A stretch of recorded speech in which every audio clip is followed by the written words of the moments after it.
E aí, bom dia!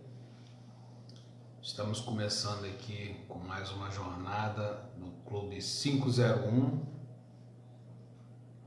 E para você que está chegando hoje e não sabe ainda o que é o Clube 501, dá uma olhada aí agora no seu relógio e veja que são 5 horas, 1 minuto da manhã.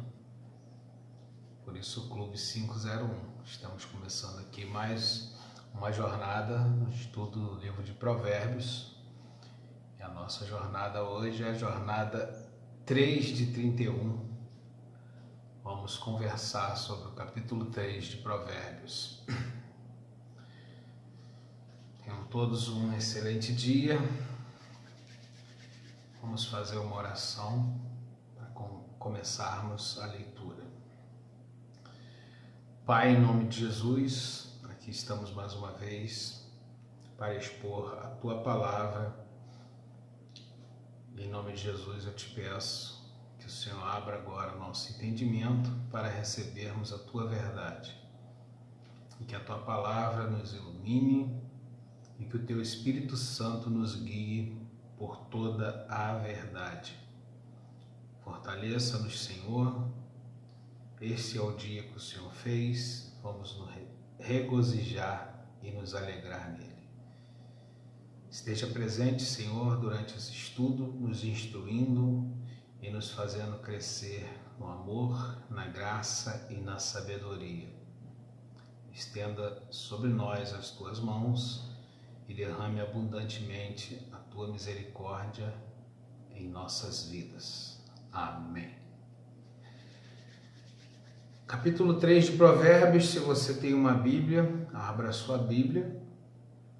Em Provérbios 3, se você não tem e está no computador, abra uma aba no seu computador e abra a Bíblia online para acompanhar comigo. E você que não tem nenhuma coisa e nem outra, procure ter um pedaço de papel, uma caneta e anote aquilo que for relevante para você. Pois bem, vamos nessa. Provérbios capítulo 3, eu geralmente costumo dar uma checada aqui para ver como que está o som, mas deixa eu dar uma checada aqui. Procure ter um pedaço de papel. Pronto, já vi que o som está legal, então podemos começar. Provérbios capítulo 3, verso 1. Diz assim a palavra de Deus: Filho meu, não te esqueças da minha lei, e o teu coração guarde os meus mandamentos, porque eles aumentarão os teus dias e te acrescentarão anos de vida e paz. Até aqui no versículo 2 encontramos uma receita para ter uma vida longa, né? E de paz. Tem muitas pessoas que estão vivendo hoje com um quadro de ansiedade, quadro de depressão. Ansiedade é excesso de futuro. As pessoas ficam ansiosas na expectativa do que há de acontecer, do que há de vir, né? Daquilo que elas esperam ou sonham e desejam, mas ainda não chegou e ela então cria muita expectativa sobre o futuro. Isso gera ansiedade. Já a depressão é excesso de passado, coisas que aconteceram e que marcaram e as pessoas não conseguem esquecer isso, não deixar isso no passado e acabam trazendo para o presente, e isso gera um quadro de depressão. E a receita está aqui. Não te esqueças da minha lei, filho meu, e o teu coração guarde os meus mandamentos, porque eles aumentarão os teus dias, ou seja, vida longa, e te acrescentarão anos de vida e paz. Então, para você alcançar essa promessa, você guarda os mandamentos, guarda a lei de Deus, e aí eles aumentarão os teus dias e acrescentarão anos de vida e paz. Eu vejo que viver uma vida plena em paz é viver no hoje, no presente, porque todos os dias que Deus nos dá é o hoje, por isso se chama presente, né? Não ficar criando expectativa de futuro e nem tampouco preso ao passado. O apóstolo Paulo diz assim em uma de suas epístolas: esquecendo-me das coisas que atrás ficam, prossigo para o alvo da esperança que me está proposta. Então você esquece as coisas do passado, prossegue para o alvo da esperança do que há de vir, mas focado no presente, vivendo um dia de cada vez. Jesus também disse nos evangelhos, né? Não vos inquieteis pelo dia de amanhã, basta cada dia o teu mal, né? Então viva o hoje, viva um dia de cada vez, confiando sempre em Deus, que Ele há de nos dar o melhor, né? Versículo 3: não te desamparem a benignidade e a fidelidade, atas ao teu pescoço, escreve na tábua do teu coração. E acharás graça e bom entendimento aos olhos de Deus e do homem. Veja que conselho excepcional no versículo 3. Não te desamparem a benignidade e a fidelidade, ou seja, precisamos ser pessoas benignas, né? Praticantes do bem. E fidelidade, fiéis tanto a Deus quanto às pessoas, né? Quando diz ata o teu pescoço, significa coloque como se fosse uma joia, né? Se adorne com essas características, né? Benignidade e fidelidade, escreve na tábua do teu coração. E tem uma promessa: você achará bom, graça é a favor de Deus, que a gente não merece, né? Bom entendimento aos olhos de Deus e aos olhos do homem. Muito bom isso aqui, até aqui, né? As promessas de Deus só no início desse provérbio. Versículo 5: confia no Senhor de todo o teu coração e não te estribes no teu próprio entendimento. Reconhece-o em todos os teus caminhos e ele endireitará as tuas veredas. Por isso que eu costumo dizer, como que eu devo me achegar a Deus? Quando eu ficar perfeito? Quando eu parar de pecar? De maneira nenhuma.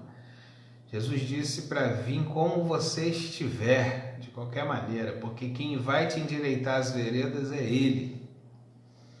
Né? Aqui está dizendo, ó, confia no Senhor de todo o teu coração, não te estribe no teu próprio entendimento. Ou seja, eu vi o testemunho do irmão Lázaro, da banda, que era da banda Olodum, né? E ele estava dizendo que quando ele chegou na igreja, ele era viciado em cocaína, ele cheirava muito pó.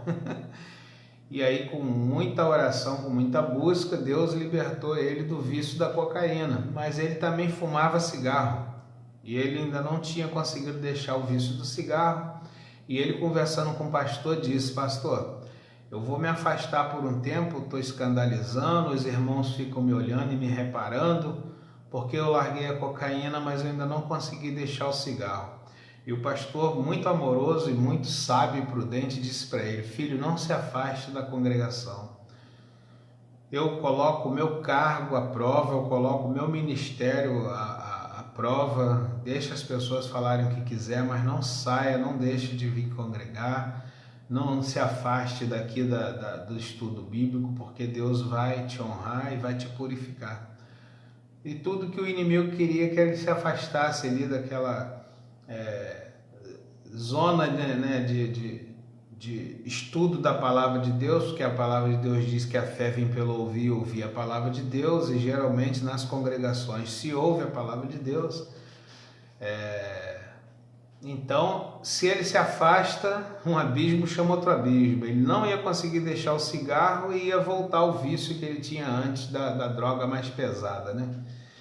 Então aqui a palavra de Deus está dizendo no provérbio 3, versos 5 e 6, confia no Senhor de todo o teu coração, não te estribe no teu próprio entendimento. Ou seja, não fique buscando perfeição onde não existe. Nós, seres humanos, não somos perfeitos. Nós já nascemos nesse mundo pecaminoso e somos pecadores. Quem nos endireita as nossas veredas é Deus, por isso que nós temos que confiar nele, nos entregar e começar a caminhar ao lado dele, né? Reconhece-o em todos os teus caminhos e ele endireitará as tuas veredas. Versículo 7. Não seja sábio aos teus próprios olhos, teme ao Senhor e aparta-te do mal. Viu bem? Maravilha, né?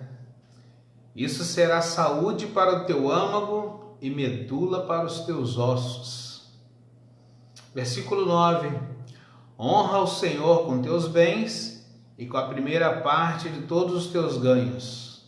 E a promessa: e se encherão os teus celeiros e transbordarão de vinho os teus lagares. Honra o Senhor com teus bens. Como que você honra o Senhor com teus bens? Geralmente nas congregações, nos templos, eles vão levar isso aqui para o lado do dinheiro, né? Ele diz que é para você honrar a Deus com dízimo, com as primícias, que aí Deus vai encher os teus celeiros e vai transbordar de vinho em teus lagares. Bom, primeiro que eu não entendo dessa maneira não. É também isso, mas não é somente isso. Honrar o Senhor com teus bens é você honrar a Deus com tudo que você tem. Você honrando a Deus com o teu trabalho é quando você trabalha de mãos honestas, quando você trabalha com o suor do teu rosto, sem lesar ninguém, aí você honra a Deus com o seu trabalho, né? Isso é honrar a Deus com teus bens. Você tem um carro e você usa ele para ajudar outras pessoas, para talvez dar uma carona a quem não tem um veículo. Você está passando na rua e está vendo a pessoa indo de pé, você para e dá uma carona, você dá uma ajuda, você transporta alguém para um hospital e você socorre alguém, você está honrando a Deus com teus bens, né? Então isso é honrar a Deus com teus bens. Isso é honrar a Deus com teus bens. Agora, com a primeira parte de todos os teus ganhos, aí sim, aí envolve dinheiro. Mas não é só dinheiro, porque se Deus te deu um tempo de vida e você honra a Deus com a primeira parte do seu tempo, do seu dia, como nós estamos fazendo aqui agora, nas primeiras horas da manhã em que despertamos do sono, estamos honrando a Deus com a primeira parte do nosso tempo, dedicando essa primeira hora a Deus num estudo bíblico, ensinando a alguém aquilo que a gente sabe da palavra de Deus. Isso também é honrar a Deus com as primícias e não só dinheiro, né? Então a primeira parte do tempo, a primeira hora do dia, você despertou do sono, você agradece a Deus e oferece essa primeira parte a Ele. Como? Com um estudo bíblico gratuito online pela internet, ajudando outras pessoas.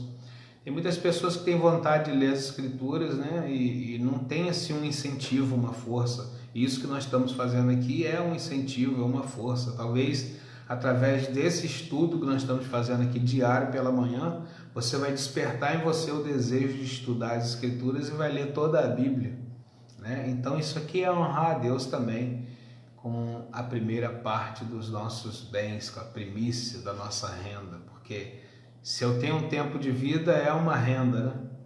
Então eu estou honrando a Deus com a primeira parte. E também envolve dinheiro, né? Mas como que você honra a Deus com a primeira parte dos teus bens? O dízimo era um mandamento para Israel específico, para aquela nação. Nós, gentios, não temos mandamento de dízimo. Então, honrar a Deus com a primeira parte é você pegar todo o seu dinheiro e deixar à disposição de Deus. Não só 10%, é tudo. Se você honra a Deus cuidando bem da sua família, com as suas finanças, com o seu dinheiro, você já está fazendo isso, né? Mas não há problema algum em você separar também uma 10ª ou mais do que isso e levar ao templo e doar, ou doar para uma pessoa carente. Tudo isso está honrando a Deus, né?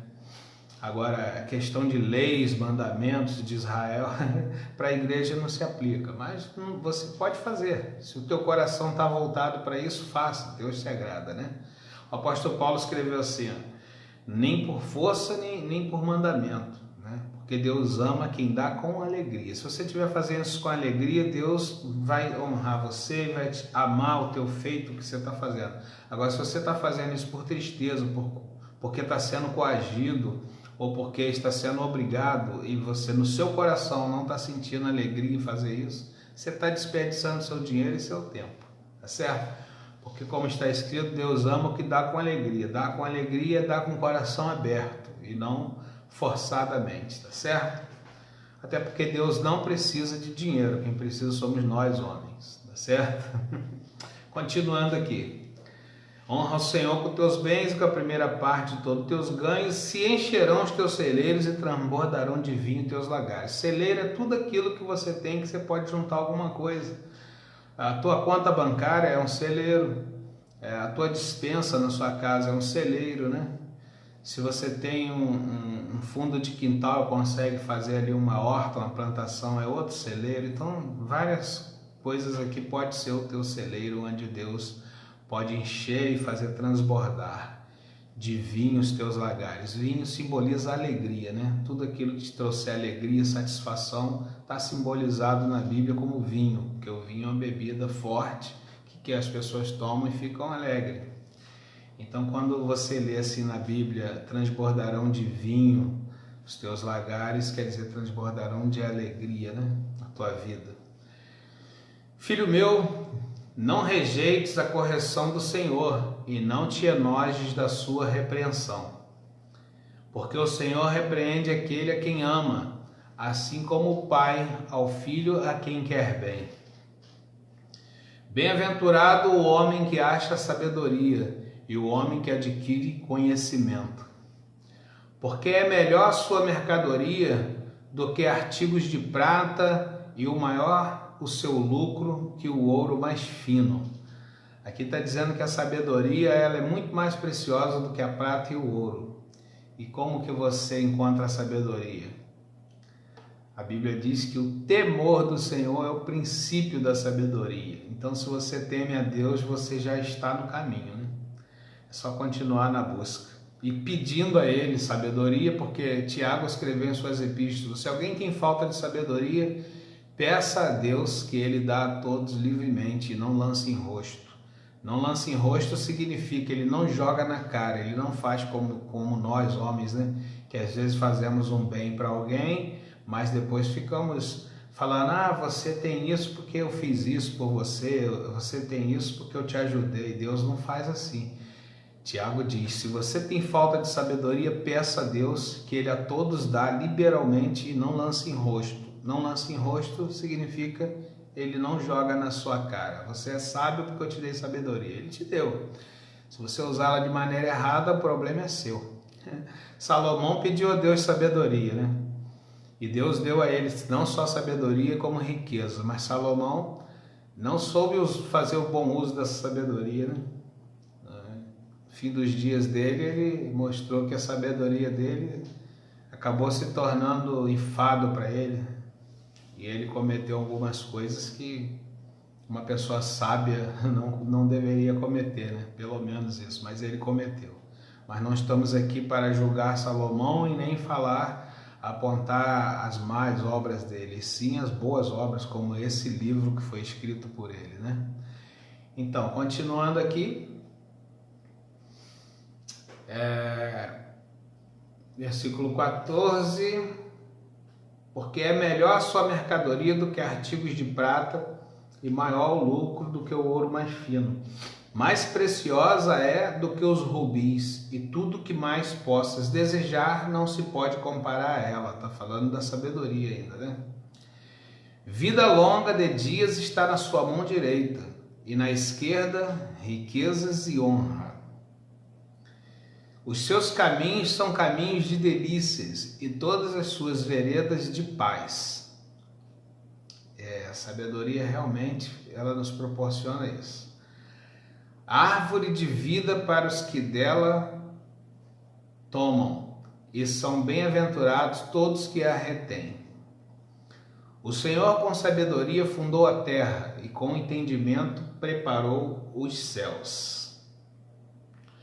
Pelo seu conhecimento se fenderam os abismos, e as nuvens destilam o orvalho.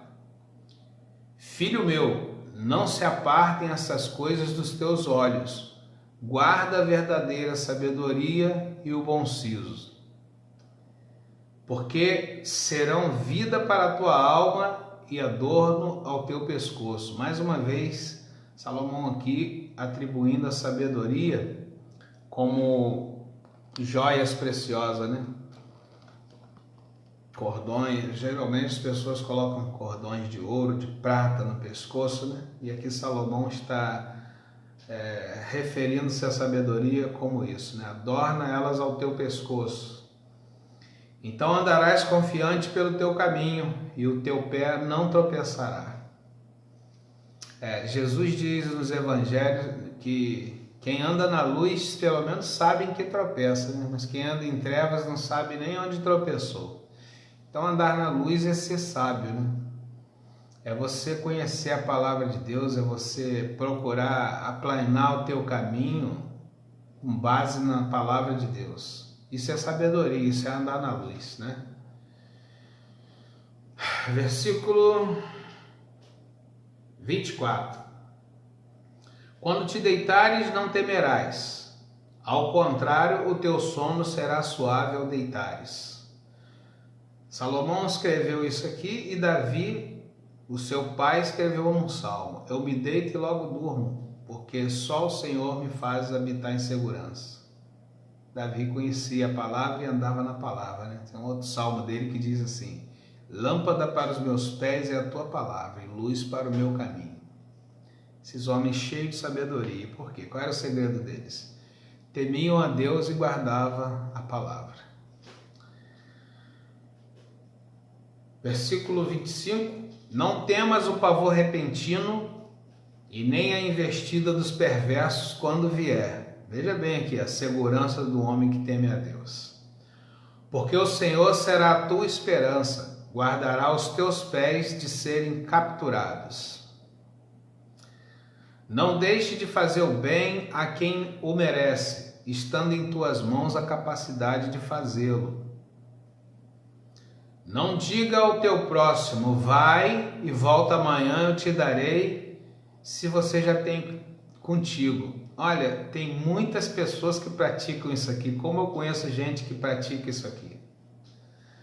Um exemplo, eu sei porque eu sou vendedor, né? Eu trabalho com vendas, e você chega para receber naquele dia combinado com a pessoa. E você sabe que a pessoa tem o dinheiro para te pagar ali, mas ela fala isso aqui, ó. Volta aí depois que eu te dou. Agora eu estou ocupado. Se ele conhecer esse provérbio aqui, ele não faz isso.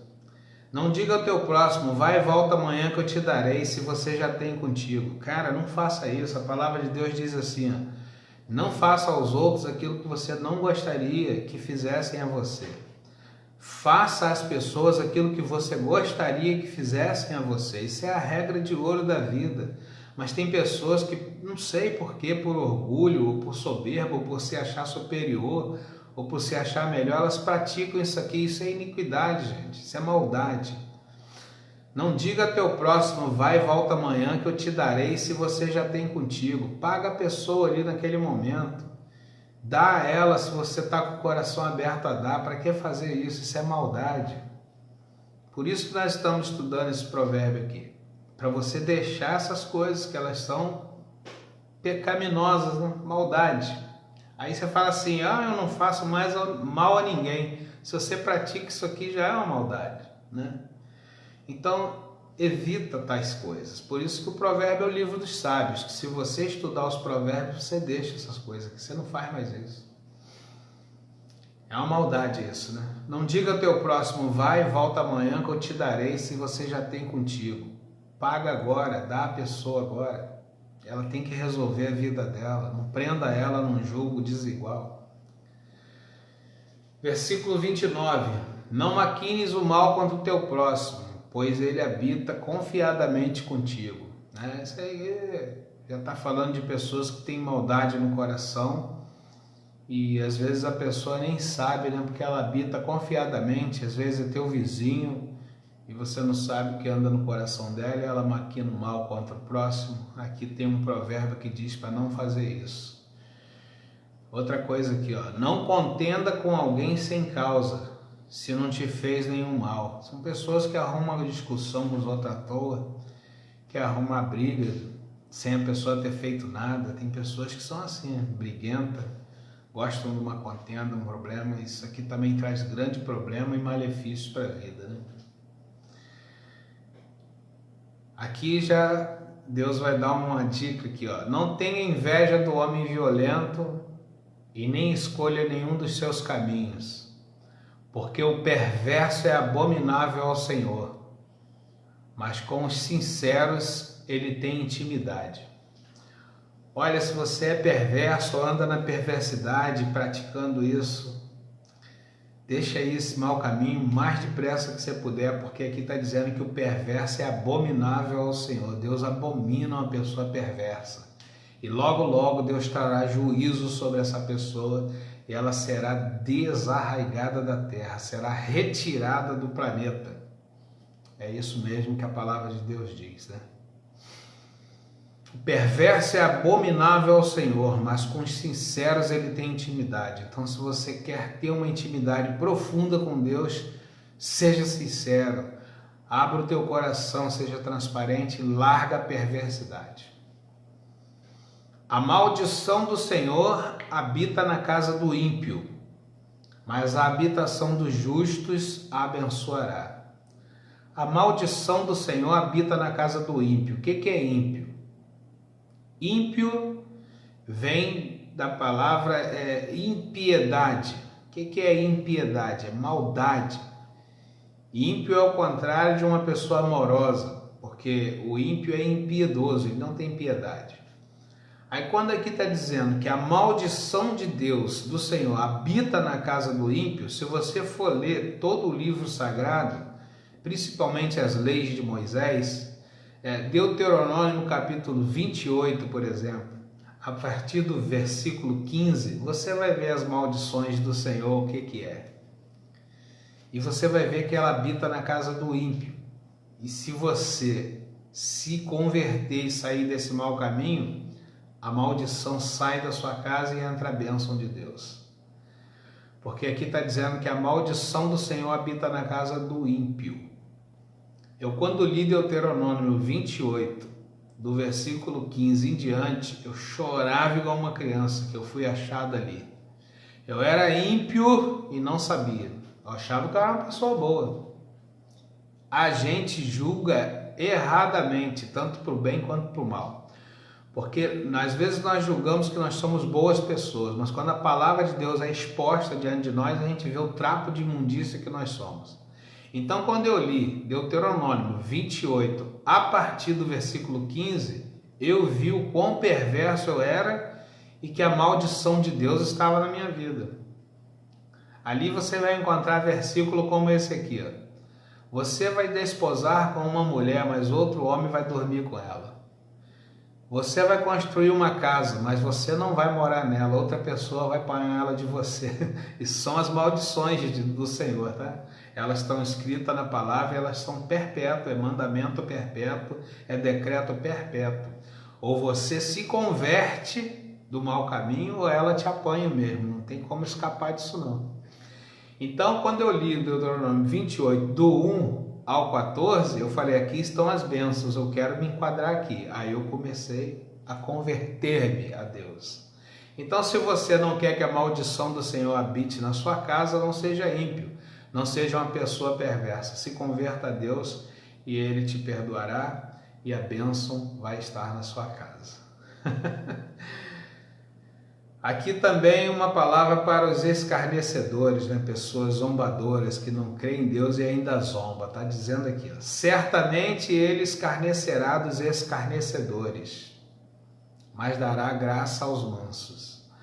Aquele que escarnece de Deus, Deus vai escarnecer dele. Quando vier o temor sobre ele, quando vier o mal sobre ele, ele até pode clamar a Deus, que Deus vai rir dele, não vai atender ele. Porque ele era um zombador, ele era um escarnecedor. Então, quando o mal vem sobre ele, porque toda pessoa que se afasta de Deus, ela corre para o mal e não está sabendo. Ela corre para o mal, por isso Davi escreveu no Salmo assim, aquele que habita no esconderijo do Altíssimo, a sombra do Senhor descansa, né? A sombra do Onipotente. Então, quem teme a Deus está debaixo do esconderijo do Altíssimo. Um cara que não teme, ainda zomba, é escarnecedor, ele não sabe que ele saiu debaixo da proteção e o diabo vai apanhar ele.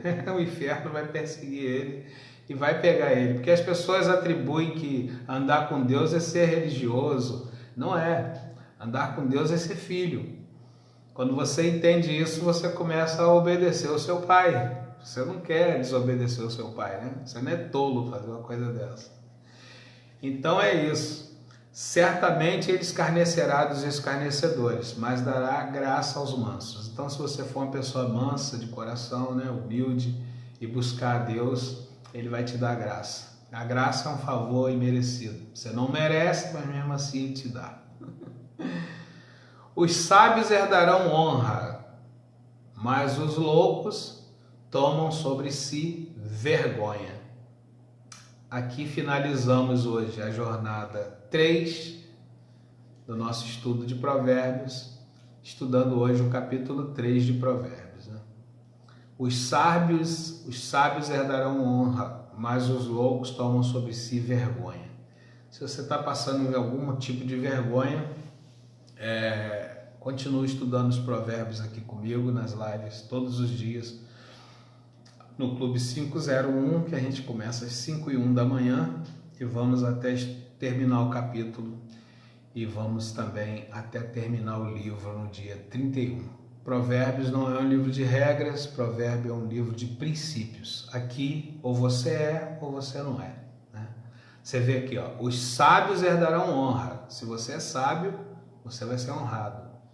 Mas os loucos tomam sobre si vergonha. Se você for uma pessoa louca, louca é quem? Quem despreza a sabedoria, despreza a correção, despreza a palavra de Deus, o que vai vir sobre si? Vergonha. Então, por isso que eu amo o livro de Provérbios, que ele não é um livro de regras, ele é um livro de princípios. Aqui ou você é ou você não é. Ou tu é filho de Deus, ou você está na mão do inimigo. Ou você é sábio ou você é tolo. Ou você é prudente ou você é insensato. Aqui que você descobre o que você é, né? Eu sou limitado, mas que o Espírito Santo de Deus possa lhe instruir melhor, possa falar melhor ao teu coração, porque é Ele que nos guia por toda a verdade e é Ele que nos convence do pecado, da justiça e do juízo. Façam todos um excepcional dia, uma excelente semana. Está começando hoje semana, né? Segunda-feira. Hoje é dia de fazer o bem, de amar ao próximo e de expandirmos o reino de Deus na terra. Pai, a Ti rendo graças porque o Senhor é bom. Assim como as Tuas misericórdias se renovam a cada manhã, eu renovo hoje o meu chamado, eu renovo a minha identidade e renovo o meu compromisso contigo e com os homens. Senhor, o meu espírito se conecta ao Teu Espírito Santo e o meu espírito, em comunhão com o Teu Espírito Santo, governa sobre a minha alma. A minha alma governa sobre minhas vontades, meus desejos e as minhas emoções. Também governa os meus sentimentos e governa o meu corpo. O meu corpo não fará as vontades próprias, mas se sujeitará à vontade do Senhor, para fazermos o bem e expandirmos o reino de Deus na terra. Hoje é dia de ser feliz, hoje é dia de fazer o bem e de honrarmos o Senhor com as primícias e com todos os nossos bens. Faça um excepcional dia. Vou para a pista agora fazer uma caminhada, cuidar do corpo, porque da alma e do nosso espírito cuida Deus. Amém? Tenham todos um bom dia. Te vejo amanhã na live de amanhã, na nossa jornada do Clube 501, Estudo dos Provérbios. Até amanhã.